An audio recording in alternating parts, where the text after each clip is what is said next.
তালা ঝুলল মালদার পাকুয়াহাট ডিগ্রি কলেজে। আদিবাসী সম্প্রদায়ের একাংশ শনিবার মালদার এই কলেজে তালা দিল। তৃণমূল কংগ্রেসের আদিবাসী নেতা তথা এসটি সেলের রাজ্য সহ সভাপতি অমল কিস্কু এতদিন এই কলেজে পরিচালন কমিটির সভাপতি ছিল।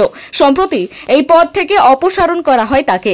এরপর আদিবাসী সম্প্রদায়ের একাংশ শনিবার কলেজে গেটে তালা ঝুলিয়ে দেয়।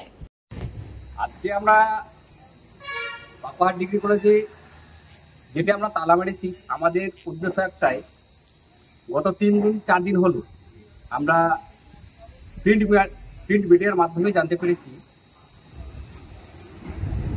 আমাদের পাকুয়াহাট ডিগ্রি কলেজে যে পরিচালন সমিতির প্রেসিডেন্ট ছিলেন, তার পাশাপাশি গাজল কলেজের প্রেসিডেন্ট ছিলেন, ওনাদের দুজনকেই সেই প্রেসিডেন্টের পদ থেকে বিনা কারণে এবং জানি না কার চক্রান্তে তাদেরকে সরানো হয়েছে।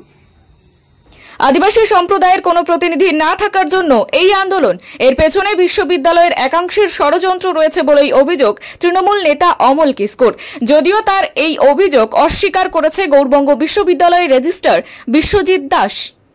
গত বৃহস্পতিবার গৌড়বঙ্গ বিশ্ববিদ্যালয়ে বেশ কিছু আদিবাসীর সংগঠন, যারা মাঞ্জি পারগানা থেকে শুরু করে আমাদের আশেকা নানান আদিবাসী সংগঠন এবং আদিবাসী ভাবাবেগের মানুষ যৌথভাবে বিক্ষোভ দেখিয়েছিলেন।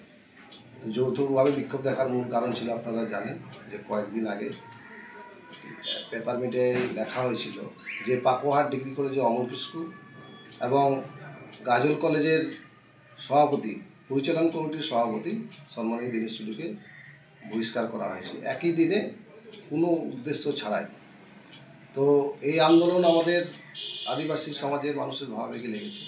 মালদা থেকে মাধব কুমার মণ্ডলের রিপোর্ট, টাইমলেস ডেপিকশন নিউজ।